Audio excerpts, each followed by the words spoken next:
یہ بتائیے گا کہ ایک خط جس کا کل جو ہے وہ خوب ذکر ہوتا رہا، سنی اتحاد کونسل کا یہ خط تھا اور آج بھی اس کی بازگشت قومی اسمبلی کے اندر سنائی دی ہے۔ میں آپ کو سنوا دیتا ہوں خواجہ آصف صاحب نے آپ کے لکھے گئے اس خط کے حوالے سے کیا کہا ہے، پہلے سن لیجئے پھر میں سوال آپ کے سامنے رکھتا ہوں۔ سنی اتحاد نے کوئی سیٹ کے لیے یہاں پہ کوئی لسٹ نہیں دی ہوئی، نہ اپلائی کیا ہوا ہے۔ اس کے بعد جو ہے اسی صاحب نے ایک لیٹر دیا ہوا ہے جو کل کورٹ کے اندر جو ہے ڈسپلے ہوا ہے باقاعدہ کہ ہم نے کوئی لسٹ نہیں دی اور اس نے لسٹ کو ڈس اون کیا ہے۔ یہ شور اس لیے مچا رہے ہیں کہ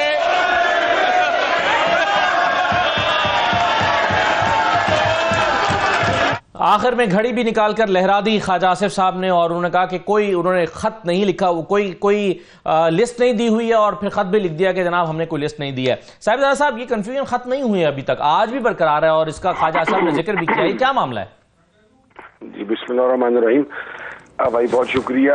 افضل بھائی دیکھیں، سب سے پہلے تو میں ایک بات واضح کر دوں کہ اتنا سیزنڈ اور پرانا پولیٹیشین ہونے کے باوجود اگر خواجہ صاحب ایک خط کی زبان کو نہیں سمجھ سکتے تو میرا خیال ہے افسوس ہے، اور یہی پاکستان کی ڈیموکریسی کا ڈیلیما ہے کہ ان جیسے جاہل آدمی جن کو 206 اور 104 کے درمیان فرق کی تمیز کا نہیں پتا، آپ الیکشن کمیشن آف پاکستان سے نکلوائیں۔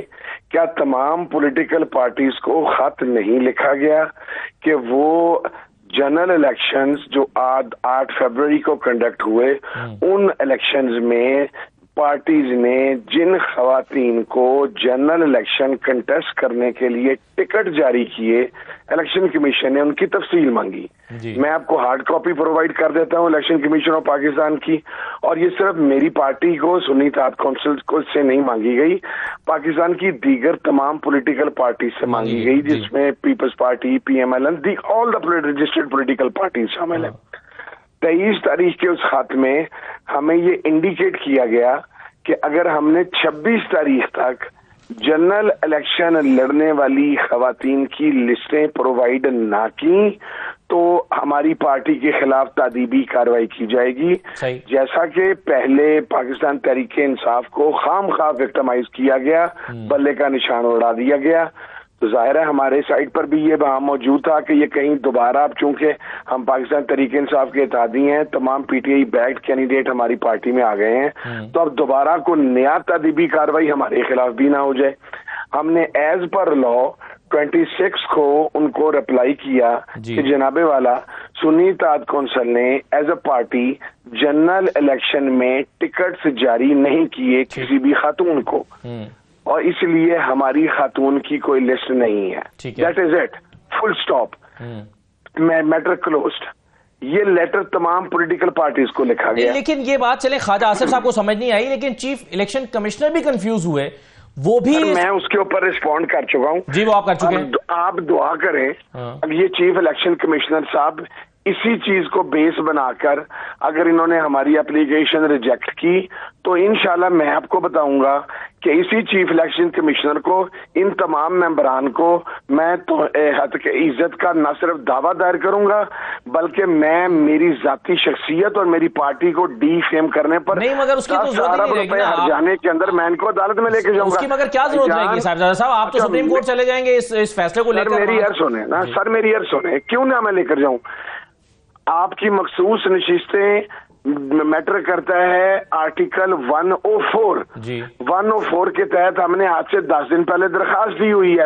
اچھا مجھے دوسری ایک سمپل بات تو سمجھا دیں اسد صاحب کہ اگر ہم نے درخواست دے دی ہے کہ میرے پاس ہم نے کوئی لسٹ جمع نہیں کرائی اور ہمیں نشستیں نہیں چاہیے، تو یہ جو 3 دن الیکشن کمیشن میں کاروائی ہوتی رہی ہے اور 7 دن جو وہاں پر اجلاس چلتا رہا ہے، جو یہ پورا ٹریبیونل وہاں پر بیٹھا تھا، جو پورا وہاں پر کٹہرا اور ایک تماشا لگا ہوا تھا، یہ سارے جک مارنے کے لیے بیٹھے ہوئے تھے وہاں پہ۔ یہ کہتے کہ آپ نے لسٹ اپلیکیشن دے دی ہے، ہم آپ کو لسٹ اپنا خواتین کی نشستیں پرووائڈ نہیں کرتے، گھر جائیں جا کے سکون کریں۔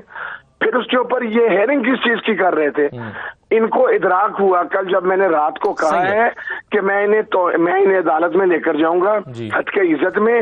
اس کے بعد الیکشن کمیشن کے ذرائع نے کرنا شروع کیا کہ جی وہ ہم سے غلطی ہو گئی, وہ خطا آرٹیکل 206 کے تحت تھا, ہم ازیوم کرتے رہے کہ وہ آپ نے مس انڈرسٹینڈنگ ہو گئی نا, کر دی. چلے اب تو no misunderstanding, this was malafide intention from the side of. ابھی تو فیصلہ نہیں آیا, ہو سکتا ہے کہ فیصلہ ہی آپ کے حق میں آ جائے صاحب, اگر آپ کے حق میں آ جائے گا. کمیشن کو ہمارے وکیل نے چیف الیکشن کمشنر صاحب کو وہاں پر کلیریفائی کرنے کی کوشش کی کہ سر آپ کے 23 کے لیٹر کے جواب میں یہ 26 کا لیٹر لکھا گیا اور تمام پارٹیز نے لکھا ہے, تو انہوں نے ہمارے وکیل کو روک دیا کہ میں آپ کا موقف نہیں سنوں گا. چلے میں سر ایک سوال کا مجھے اور جواب دے دیں, پھر میں باقی مہمانوں کی طرف پڑھتا ہوں. بلال کیانی صاحب نے مجھے جوائن کر لیا.